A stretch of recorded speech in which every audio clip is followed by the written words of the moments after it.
Dear viewers, ladies and gentlemen, Assalamu alaikum, and a very good evening to you all. Welcome to our show, Scholar Talk on the PhD VIVA VOSE, What to Expect with Associate Professor Dr. Nurul Shahnaz, who is currently heading the Department of Finance and Banking, Faculty of Business and Accountancy, University of Malaya, Malaysia. Ladies and gentlemen, she obtained her PhD from the Nottingham University Business School, United Kingdom. Dr. Shahnaz received her Bachelor's of Business Administration from Ohio University, United States of America. Her research area includes risk management and insurance, saving behavior, and financial attitude of households. She has over 30 publications, includes books, chapters in books, and journal articles. She has served as an internal and external examiner for over 10 PhD theses, both locally and internationally. And five PhD students have graduated under her supervision. On top of that, ladies and gentlemen, as head of department, she has sat on the board of examiners for numerous PhD students with the department. So on that note, we are very delighted to welcome Dr. Shahnaz on our show tonight. Dr. Shahnaz, welcome to our show. Assalamualaikum warahmatullahi wabarakatuh. Thank you, Dr. Mahfuz, for inviting me today. Yeah, I think we haven't met in a while also, and I haven't been on this live show of yours for a while. So thank you so much. It's good to see you. Thank you very much for being on air with us. Ladies and gentlemen, so in the next 1 hour, she will be sharing her experience from the PhD examination. So let's get started with the first question to Dr. Shahnaz. So by and large, Dr. Shahnaz, how is a PhD assessed? Okay. So, how is a PhD assessed? I think we need to first understand what is a PhD, right? A PhD is the highest ever, the highest level of academic attainment that one can achieve, okay? But what sets it apart from other types of degrees is that it is in the form of a research that is undertaken over a 3 to 4 year period, yeah. It's independent research, yeah, with the guidance of supervisors. So, and it has to be original research, okay, conducted by the PhD candidate, one that is strongly grounded in theory, with certain contribution to knowledge in the area of research. So, at the end of the PhD, yeah, you conquered the doctor title right in front of your name. So when you have that doctor title, you are the expert in that area. So so I mentioned that a PhD thesis, that I think one of the most important things is to have the contribution of knowledge. And I remember when I was first doing my PhD, I think that was the most difficult part. How do you find a contribution, right? How do you, have a good contribution to knowledge? And to have a good contribution in knowledge, you need to know what are the research gaps, right? So a research gap is something that is not there. It's a gap, it's void. So how do you find that gap? So the gap is found by reading other people's research to see what they have done, and have a proper synthesis of the literature, the past research that has been done, okay, what has been done. So by knowing what has been done, you try to find the gap. So that is the most difficult part, of doing a thesis. So definitely that would be one of the main elements, very important in a PhD thesis, to find that particular knowledge gap and to contribute, because we want to contribute to the literature in that particular area of study, that we have chosen. Okay, so once we have found that research gap, then as a PhD candidate, we undertake the original research work. So when we conduct the research, over a 3 to 4 year period, we come up with this dissertation. So the dissertation, as we know all the elements of a dissertation. It would have, the introduction chapter, that I would say is one of the most important chapters of a PhD thesis. it sets the stage, as to why is your study worthy. It sets the problem statement, the motivation of study, and the research contribution. So I would say having that the introduction chapter is very important. Okay, and the second most important chapter, I would say, I think, is the methodology chapter, where you have your research framework, the context of your study, data. You would explain your data, how you analyze the data, through robust data analysis, and then reporting the results. So that the methodology chapter is also another very important chapter. And I think, as in my experience of examining thesis, I wouldn't say that I have very vast knowledge as an examiner. I have some knowledge, still very shallow, but I have read or examined around 10 over theses, and I would say, what could break a thesis, meaning that that means a negative outcome, that means failure, is that when the methodology part that was not done correctly. Other parts, I think it still can be forgivable, like it can be improved, through certain corrections. But when the methodology is wrong, that is where you have to, for example, recollect data and reanalyze. So that is what we don't want, so that the methodology section has to be really clear and robust, and free of errors.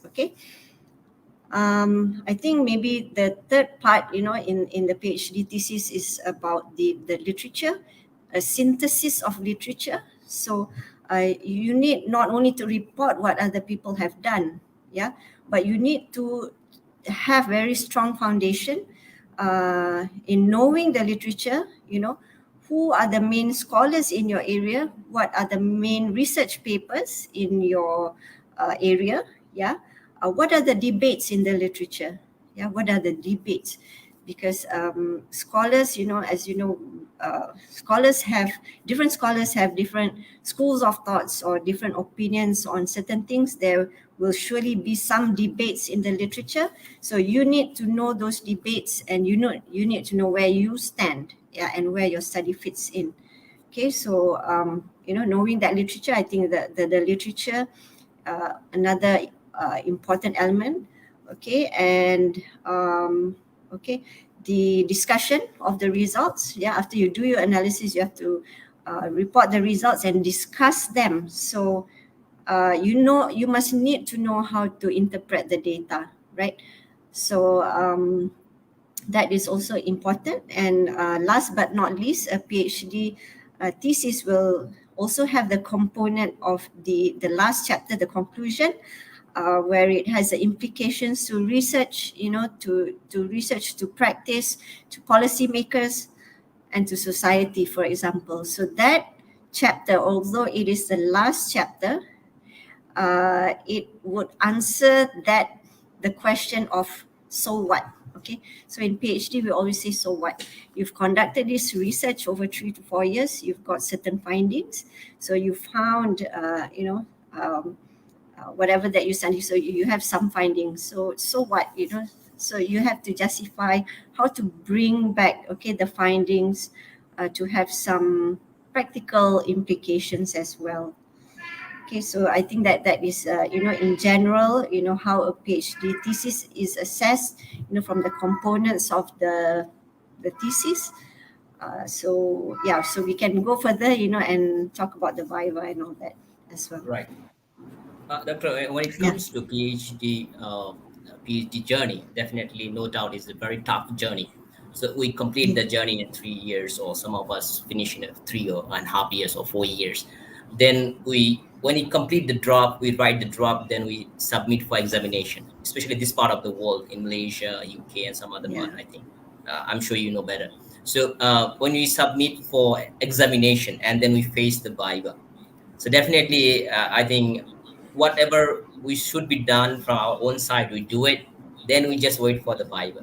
So when it comes to VIVA, what are the, common questions, common VIVA questions that we can expect, or our PhD candidate can expect from during the VIVA? Yeah. How challenging is that? Okay. Okay. So before I talk about maybe what are the questions that a candidate can expect, I think okay. So when the candidate, the PhD student completes a dissertation, right? Before sending it for examination, that piece of thesis, okay, you have to view it as that is the final thesis. That piece of work needs to be free from any errors as much as possible. Okay, so it means that it has to be proofread, so assuming everything has been done, in terms of contribution, everything is there, all the data analysis methodology, everything has been done, properly. So make it free from errors in terms of sending it for proofreading. So that would be the best, the best of the best that piece of work that you send out. Because for examiners, when they read the thesis, they are given maybe 1 to 2 months to read the thesis, they would have already formed a decision on your thesis. So you want to give them the best piece of work.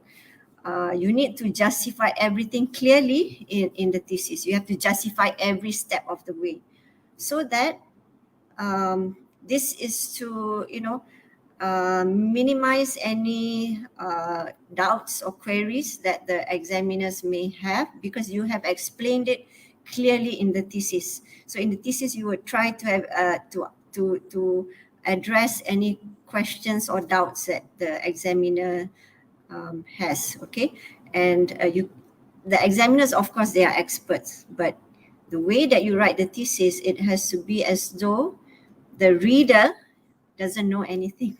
Okay, so you have to justify step by step everything that you do in your thesis. And I remember my PhD supervisors, they always tell me that, the only people who are going to read your thesis from page 1 until the end, who are they except besides yourself?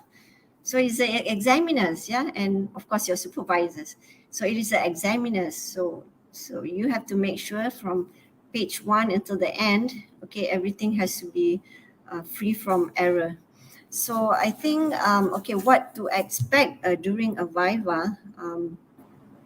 I think different countries, different universities have different ways of conducting the VIVA.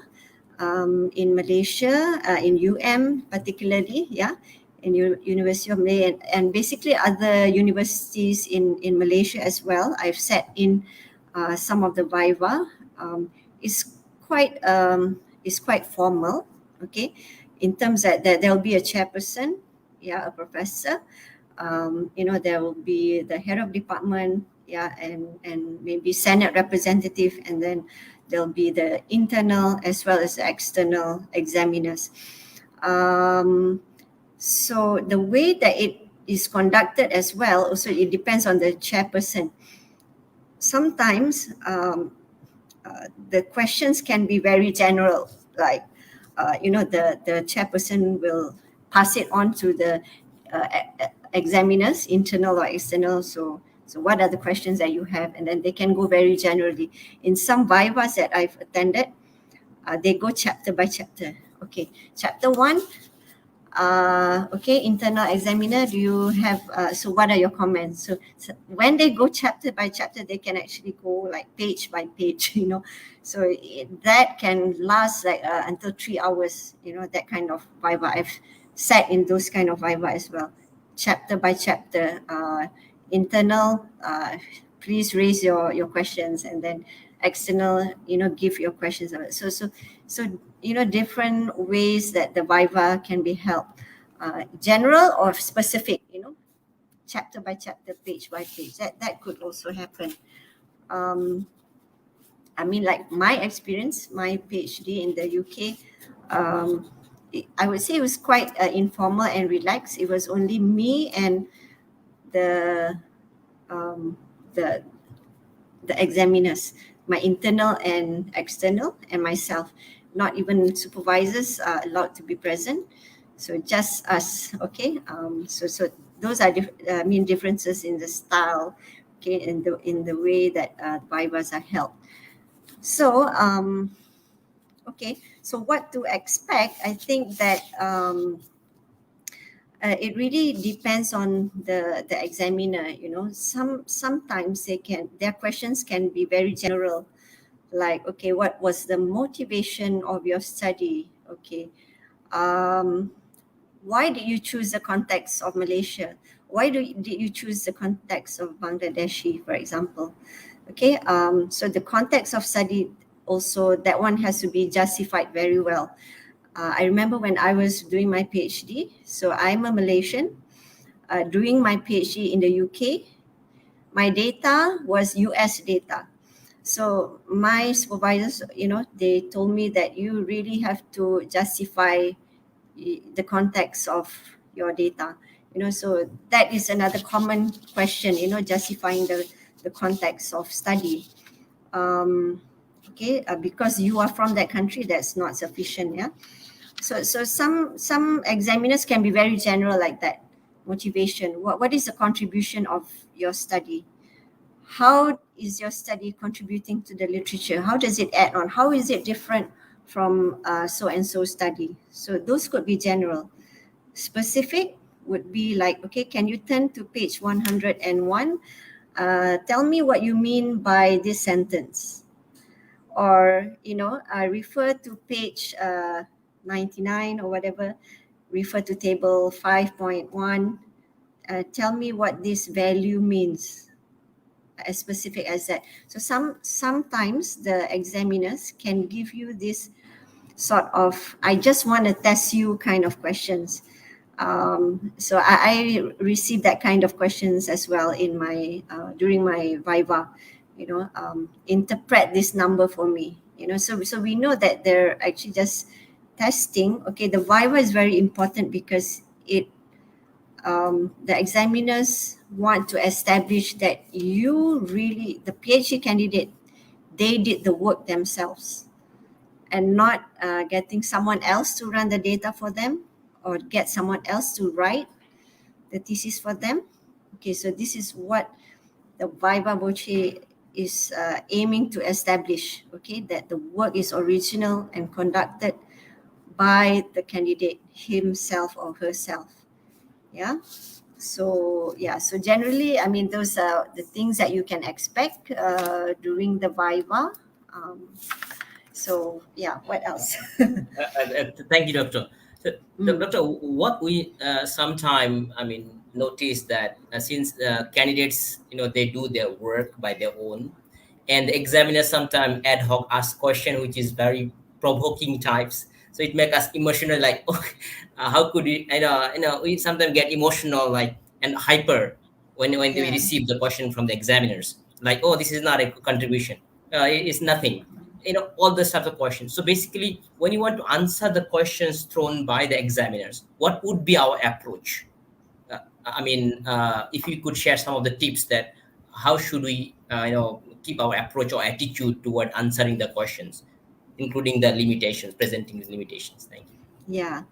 So I think examiners also come in many types of forms. You have some examiners who are, very friendly type, really set the stage, make you feel comfortable. True, true. And they usually start off with saying, oh, great piece of work. We congratulate you for doing good work, but sometimes actually that's just to set the stage and to make you less nervous, but actually they have loads of questions to ask you. Some other examiners, they are, more on the, provoking and maybe aggressive style. I would say that, I think one thing to avoid is being defensive or like trying to argue with the examiner. Sometimes, I understand that we all come from different cultures and backgrounds. So our attitude, how we speak, it differs, from culture to culture. Some cultures, maybe they don't mean to be, like aggressive and all that, but it seems that that's their culture. So you need to understand that the examiners are, could be from different cultures. So please always try to tone down, be respectful of the examiner. They are the experts. They are the ones determining whether you pass or fail. Okay, so be respectful and answer them, politely, confidently, but not rudely, politely but confidently, I would say. So you need to know your work well, you need to know your literature. So you should be able to give them a good answer with the knowledge that you have. So sometimes maybe they're just trying to provoke you, but they're just testing you. Okay, yeah. That day I was reading, Prof, like just to share what I was reading, one of the professor comment. He was Uh-huh. sharing that do not react, respond. So do not react, just respond the questions rather than reacting, like whatever they're I asking. see. So kind of one of the things that they were Yeah, sharing with this. Prof, yeah, one that's of, true. yeah, yeah, yeah. Go, please go ahead. Yeah, no, I mean, even among my students, I've had some quite a number of international students as well. So I always have to tell them over and over again, don't be defensive. From from one of the very first few students that I have, he tends to be quite defensive. So we always have to tone him down, and I think he did quite all right during the VIVA because from the proposal, defense, and everything, we already trained him not to be too defensive. Yeah, yeah. The next question will be, Prof. I mean, we Mm. know that there is no perfect recipe for preparing for Viva, and every Viva is different. Yet, in general, I mean, how much we need to prepare for a Viva. I mean, Okay, yeah. So definitely we need to prepare. That means that you need to. Okay, so usually when you submit your thesis, the examiners will take around maybe 2 months to read, and then after that to set the viva, it might take another month, for example. So after 3 months, sometimes we also forget what we wrote, right? After all, our thesis is a product of a 3-year journey. Sometimes we tend to forget. So I think to prepare well, you need to go through your thesis, from beginning to end, know it well, have the subsections numbered, and so that it's easy for you to refer to. Okay, recall back, okay, the steps that you did, for in your analysis, because questions may arise as to how you did or analyze certain things, so you have to recall back. You may also be questioned on why didn't you do it this way, why did you do it the way that you did, so you must also know uh, um, the other part. So another thing that you can prepare, right, besides reading your thesis well and all that, is you must know the limitations of your work, and you need to prepare what could be the possible questions. So when you know the limitations of your work, you can be better prepared that these might be the possible questions that would be asked. Certainly, I think we can predict. Sometimes we can sort of predict what kind of questions, because we know the limitations of our PhD can only encompass. It has its scope and limitations. So um, be prepared to answer. Okay, on the limitations. Yeah. Um, Right. So I think maybe another way that students can prepare is to know the examiners. I'm sure you've heard this saying, is that you need to know your enemy well. So what are their strengths and what are their weakness? So if you know who your examiners are, get to know what is their expertise, what do they research on. So they tend to ask questions that, they are more familiar with. So if they're very strong in certain methodology areas, that could be something that, they might ask you on. Yeah, so be prepared in that sense. Yeah. Doctor, the next thing that we would like to know from you is that how the VIVA, I mean, to what extent the VIVA can affect the outcome of the PhD? I mean, the decision. Can it change the decision from the examiners that we get from the report and all? To what extent it can affect? Yeah.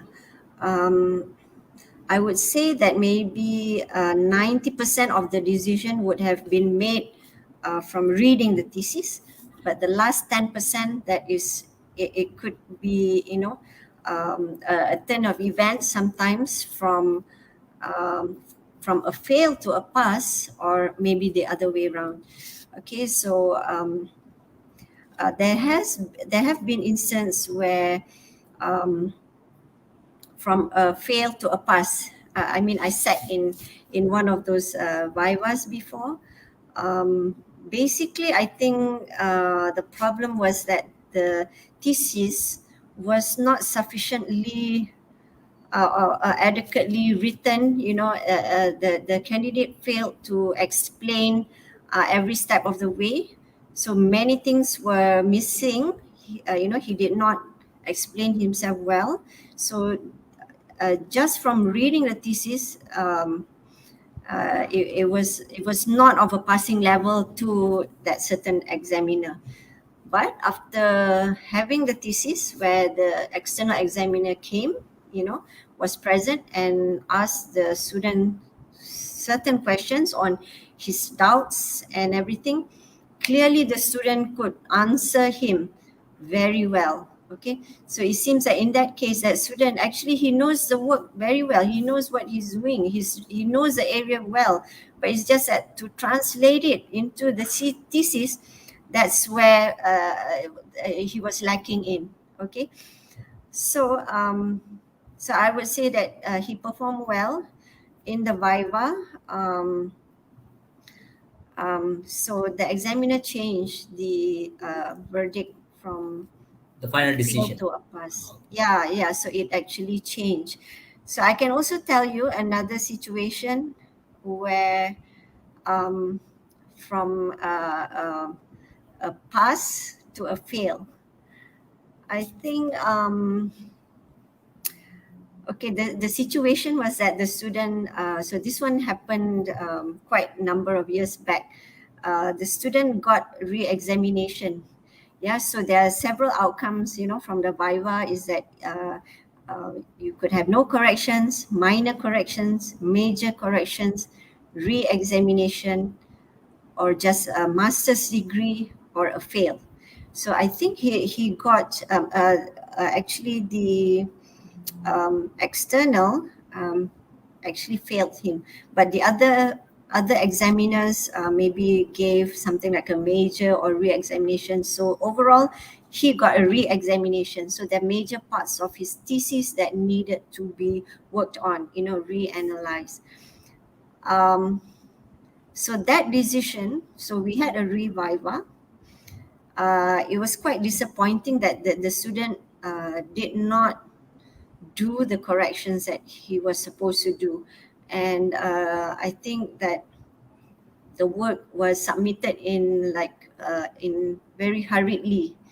Like he didn't take the 6 months or the 12 months. So it was done like really in a hurry. So a lot of things were not addressed. So in that instance, the external exam, so when those corrections are not done, you tend to annoy and maybe sometimes anger examiners, because we have given you suggestions on how to improve and yet you didn't do them. So you've given this chance and you did not take them. So that was an instance where the outcome was not good. Yeah. Right. Yeah. Doctor, oftentimes it has been said that a viva is about ensuring that the thesis is not plagiarized. I mean, or in other words, the thesis is being written by the candidates. So, what would be your food for thought? Oh yes. plagiarism, I think, is a major academic misconduct. Yeah, and we in academia, I think that is for us that would be one of the worst things that a researcher can do, which is to plagiarize. So actually, there are many forms of plagiarism. I mean, I'm not an expert in plagiarism, or we could take another hour or so to talk about plagiarism. But the easiest form of plagiarism is the verbatim plagiarism, where you just sort of copy and paste, from other people's work into your thesis. But I think now with the Turnitin software, I think students are more aware that of not doing this. But there are other forms of plagiarism, like what they call mosaic plagiarism, where you take from several sources and then combine them into one and seem to make it your own. But so as PhD candidates, I think you have to be aware that when you take other people's ideas and make it your own, that is a serious misconduct. So you need to cite the works of which your research was built upon. You have to acknowledge all the works that have been done previously, and that is where your study is building upon, right? So give credit to the people. Yeah.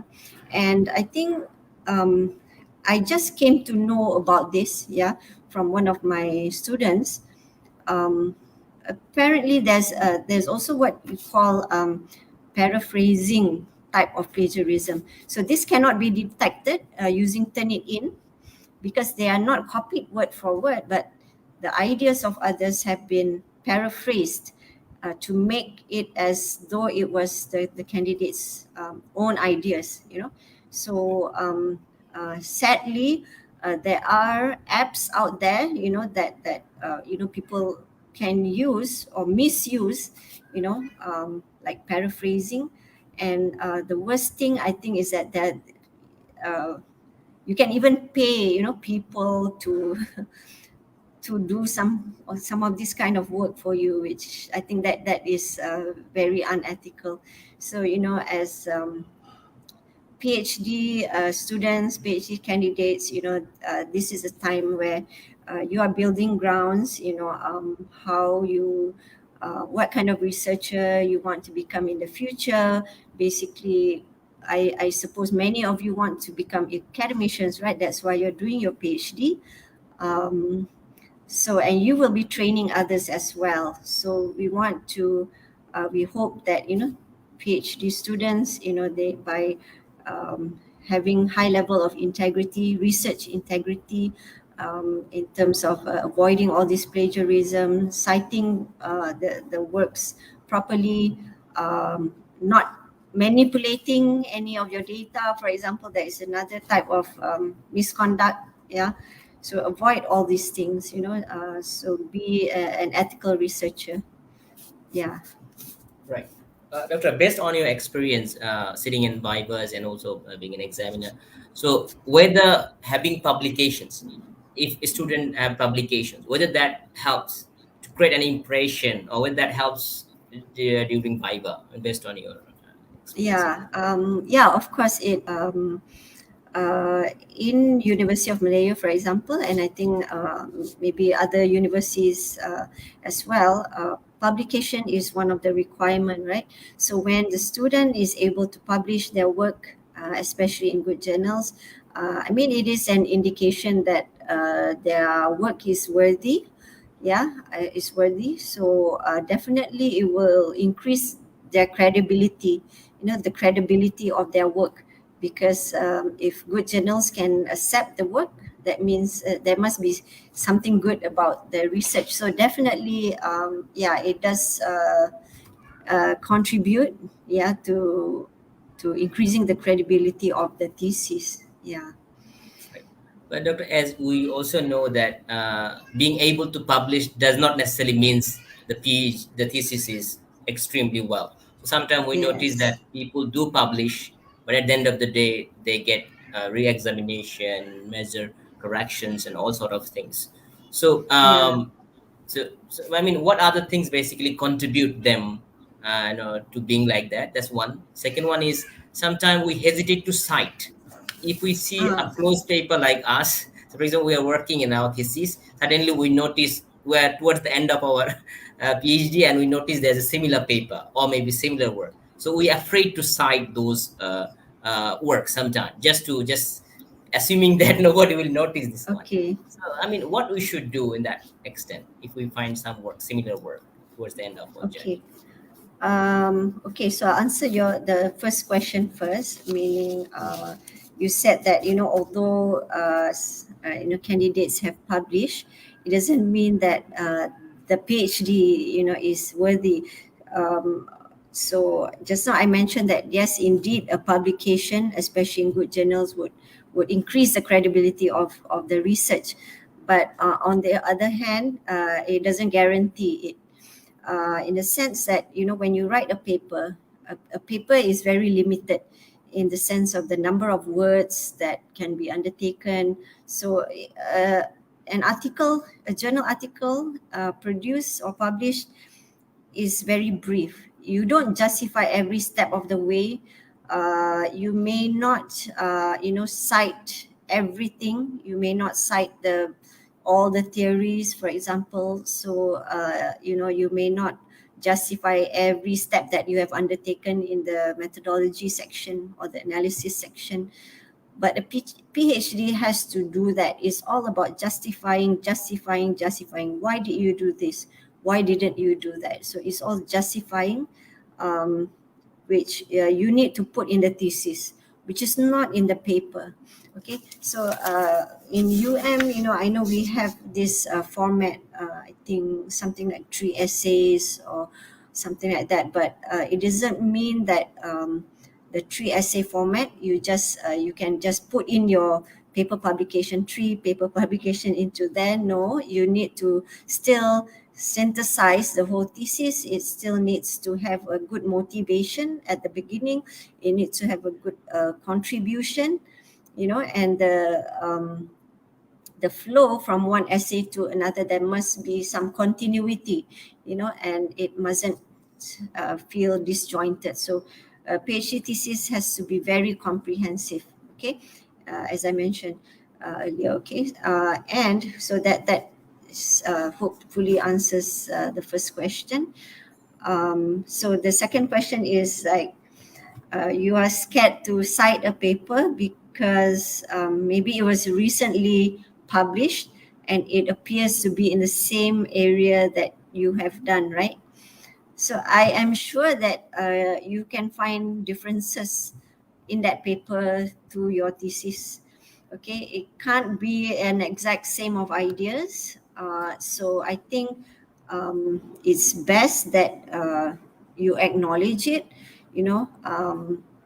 Especially, I mean, the new ones. Sometimes we might, uh, we might, how to say, we are not aware of those studies, if they are very recent. But if they are, slightly older, like maybe 1 year ago, we still need to cite. And I think what students can do is to justify how their study differs from the one that has been published. So, but proper acknowledgement that would give, uh, you would get, the examiners will know that you actually know the literature, okay, and how yours is different. Yeah. Doctor, when it comes to contribution, the incremental contribution, we always, I mean, notice that many students, like even us, we confused. Is a very subjective term, contribution. To what extent, how much contribution would worth a PhD? Should it be like a theoretical contribution, mathematical contribution, maybe the contribution to the literature? I mean, to what extent we should contribute to assure that we might get a PhD or it worth PhD? If you have some Right. sharing.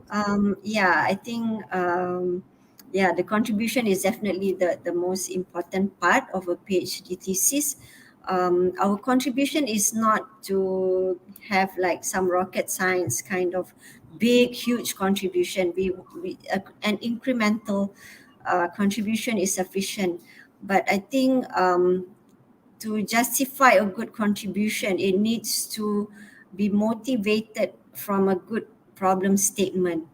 What is the problem actually that that your research intends to solve, for example? Why are you conducting this study? What is the problem that motivated the conduct of your study? So it's just a gap in the literature, and when you intend to fill that gap, is not sufficient. So finding a gap is one thing, but your problem statement, it needs to be sufficiently motivated as well. So so a contribution, I would say, is how you synthesize the literature. When you understand the comprehensively the literature that has been done, know the weaknesses in the literature, so you have to have a critical thinking, and then you must justify how your incremental contribution is actually worthy of a study.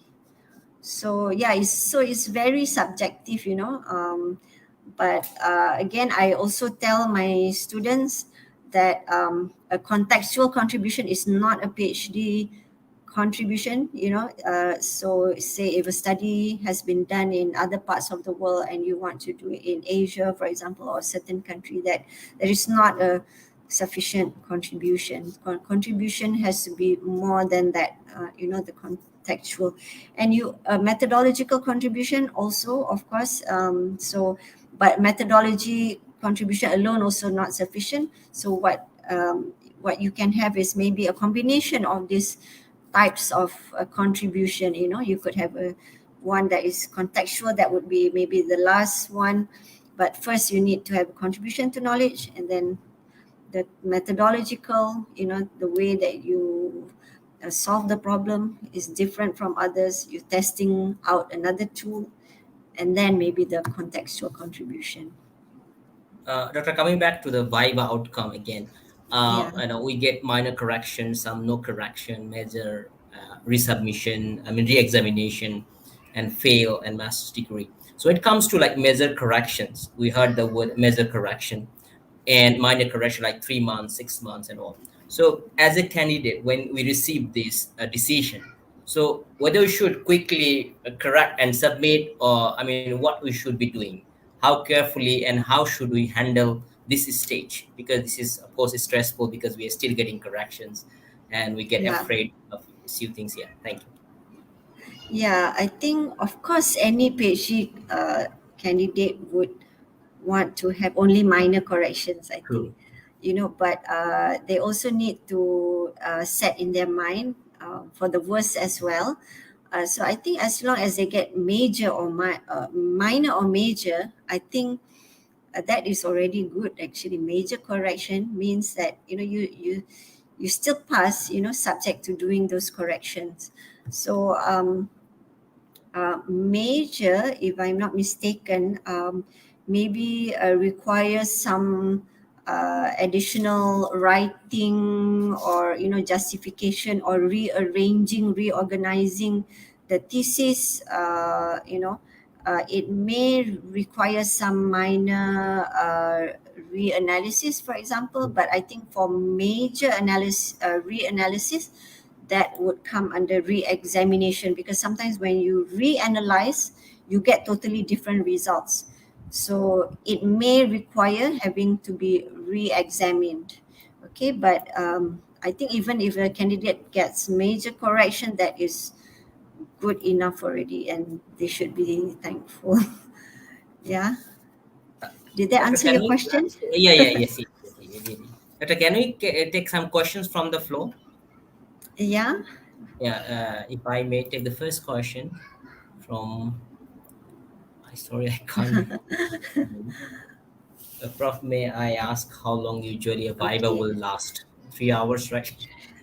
So what would be your answer based on your experience? 3 hours is considered long. I think the standards of our faculty in University Malaya, I think is, clear-cut cases, maybe 1.5 hours, maybe 1.5 to 2. That would be the maximum, 2 hours. If 3 hours, I think unlikely. But I have sat in such a VIVA, not in but in other Malaysian universities.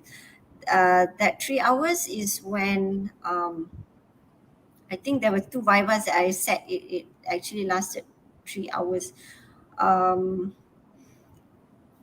Is when the chairperson decides to go from chapter to chapter. That would take very long time. Yeah. Right. So, Doctor, yeah. if I take another question or second question. Yeah. Oh, could a five. Oh, Say, Sulaiman. Yeah, due to this pandemic situation, the way that the VIVA is conducted is also different from before. You know, last time, I think it's more scary last time when we have to have it face to face. And I think the VIVA is the scariest part of the PhD, because this is where you have to face, your examiner face to face. When it's written, then it's not so scary, right? But when you have to face them, physically, face to face, and not online, that is quite scary, and intimidating at times. But now that it's done online, I think it should be easier. You should be more comfortable. So online, due to pandemic, could it last 3 hours? Yes, I've sat in one by a local private university. Yeah, it was quite long. Almost 3 hours, almost. Yeah. there's another related question. Sorry, no, this one. Which one is better, online or offline? Emilia, okay. For me, I don't know. You can. What do you think? In my opinion, the online seems better in the sense that it's less intimidating. Yeah, it's less intimidating because you don't have that the examiner in front of you. If face to face, it's a little bit more, scary. I would say. Yeah. So, but face to face is. I like face to face. If I'm an examiner, I like face to face. You know, um, So there's we get to another, see. Yeah, there's the another student. question Yeah. about bit more. Five, zoom quickly. If the Okay. relationship of variables have been Faisal. tested in other literature, but not in business literature, does it counted as a good gap justification? Okay, so you are testing certain variables in That are tested in other business. area, but if you Okay, test in so business, maybe in business literature, you're looking at organization behavior, bully literature, maybe in education, maybe, yeah, among adolescents or something, is it? Okay, so I'm assuming it's that. So I believe that you can borrow the ideas of those variables being from another field of study and bringing it into a different field of study. But of course, you need to have good justification, and I believe that you're not going to take all those variables, just like that, a whole group of variables, and just test it. You might want to add in a few additional things, or maybe a moderating variable, or something like that. So don't take it just as a whole from another context, but try to have some modification to adapt to the business literature. Yeah, so you need to have good justification. Yeah, before taking the next question, if I may ask another question, when it comes to failure, I mean, not minor correction, major correction is understood. Somehow we believe that will pass. But when it comes to re-examination or failure, so what are the basic reasons? I mean, what are the possible reasons that a student can fail or re-examinations based on your experience? Thank you. Okay. Based on my experience, I think as I mentioned earlier, fail could mean a flawed methodology and analysis, because when the methodology is flawed, you have rubbish in and rubbish out, because you analyze something and it's wrong, so you churn out wrong results. So that means your discussion towards the end, everything is flawed. So that could be a reason of failure. Doctor, what do you mean by fraud? Is it inappropriate? Fraud. I mean, Inappropriate, like wrong wrong methods methodology. conducted, yeah. Or sometimes the measurement was wrong as well. Right. Maybe it was not converted, it was not converted appropriately. For example, say, in finance, we have to log certain things, or, normalize certain measurements, and it Right. was not done. So I think that is one thing. And I also, some of the older cases that that I've sat through in VIVA was that I think maybe the student was not guided properly. Yeah, that could be another reason, for whatever reason. Yeah, not guided properly by the supervisor. So that was a very old case that I came across, and the student had to actually failed lah. Yeah, I think in terms of failure, yeah, but re-examination means that we still give chance to the student to repair his or her work. So I wouldn't consider that as a fail. Yeah. Right. How would be the plagiarism? How serious would be that? If something Or is found to be plagiarism, is just plagiarism, yes, that could constitute a failure, because just like an exam, if you cheat, and after going through, after some investigation, and if it can be proven that this was a case of plagiarism, then of course the student can be failed, but of course after the proper investigation has been done. So so I think I want to tell the students to please avoid all these plagiarism issues. Yeah. Doctor, what happens sometimes we notice that there is like an chicken egg types. Like they said, what about supervisors? Why didn't they catch them earlier? But I mean, being honest, how a supervisor would be knowing every single things that he been run, right? Or get from somewhere. So I think this would be, somehow will more goes to the students, right? Who write Yeah. the Yeah, it can't be on the supervisor.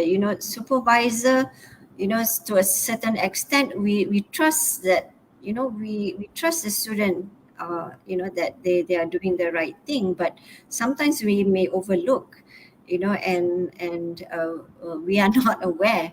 So Turnitin report, it can give some indication, but as I said, that is only verbatim type of plagiarism, when you have certain words taken from other sources and you put it in. But as I mentioned, it doesn't catch the issue of taking other people's ideas and making it as your own. That cannot be detected from machine. And even supervisor, we are only human. We can't detect, sometimes we just can't detect all this. So it can't be on the fault of Right. supervisors. But if good supervisors, would as an examiner or as a supervisor, I think we know if our student take other people's work when the thesis is not consistent from end to end. So you see some parts are very good, some parts are written very poorly. So you know that there's no consistency there. Yeah, it's very inconsistent. So in those cases, sometimes we also doubt, whether this good part is too good to be true, because other parts are grammatically flawed, for example, and this one is so excellent. So we know that there's something not right there. We are towards the end of our show. We'll take another 2 questions. We have some more questions. From Jannatu Moni, Jannatu Nessa Moni, yeah. Said about some tips for online VIVA. Tips for online VIVA, I think, have a good internet connection, and free from disturbances, have good lighting, so that actually, is, it builds up towards, having a good first impression, of yourself. And besides that, I think all the other things that I've mentioned, being prepared, have your thesis next to you, and with all the things marked and labeled, so that you can refer to it. Greet your examiners, by name, and how to say, the title, professor, and so on and so forth. Do not interrupt, when they are talking or asking a question. Let them finish. I think this sometimes our students, they are too eager to answer that sometimes before the examiner can ask, they try to barge in, by answering. So try to avoid that. Yeah. Do you have other questions? You're muted, Mahfuz. Oh, sorry. Yeah, there's another question. Okay. For the Q&A. How long for the presentation and for Q&A? Presentation usually is 20 minutes. Yeah, so don't make it too long, because, like, for example, in the board of examiners, not all of them will be in your area.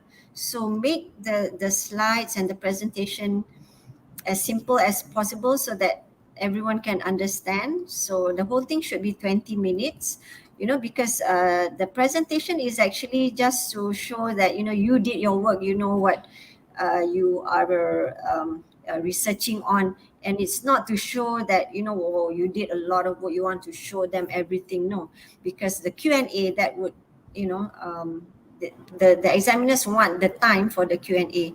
So the Q&A could take at least an hour or so. Yeah. So, yeah. So I think I will take the last question for tonight.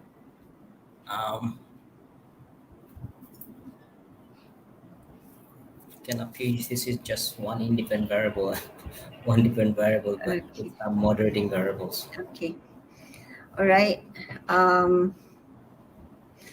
Sulaiman, it has to be the problem and all this relationship, it has to be grounded in theory.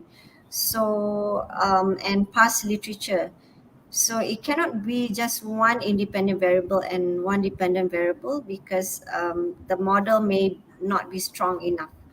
So it cannot be that your dependent variable is explained by only one independent variable. I think that could be, that's very dangerous, and your model may not be strong enough.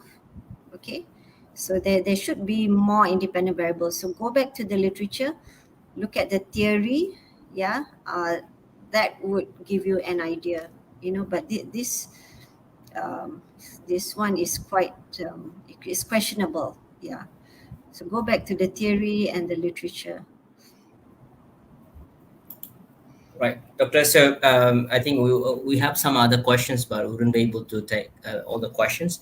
So as a last question from my side, Doctor, when it comes to major revision or minor revision, when it comes to minor revision, who we report to when we have a major corrections, how we correct, and who we report to. If re-examination, who we report to or how we submit. I mean, if you have some, yeah. Okay. If the student gets a minor revision, then only the supervisors will have to go through the corrections. Yeah, so only supervisors. If major corrections, then the internal examiner will have to go through the corrections and approve them. Yeah, so they have to approve. So if they don't approve it, then the student may not pass. Every examination in is a 6 to 12 month verdict. Yeah, you have 6 to 12 months to redo, whatever analysis that is required. Yeah, and resubmit, and it will go to all the same examiners as before. So it will go back to the 3 examiners and be re-examined all together. So that is re-examination. Yeah. Thank you very much, Dr. Shahnaz, for sharing your valuable knowledge. I'm sure it would be very handy to the PhD candidates out there who are about to face their VIVA post soon, inshallah. And with that note, ladies and gentlemen, we thank you all for listening, and we'll see you next the last week of this month. We'll have again another show. Until then, stay safe, stay blessed. Assalamu alaikum warahmatullahi ta'ala wabarakatuh. Thank you, Dr. Shahnaz. Thank you, Dr. Mahfuz. Assalamualaikum warahmatullahi wabarakatuh.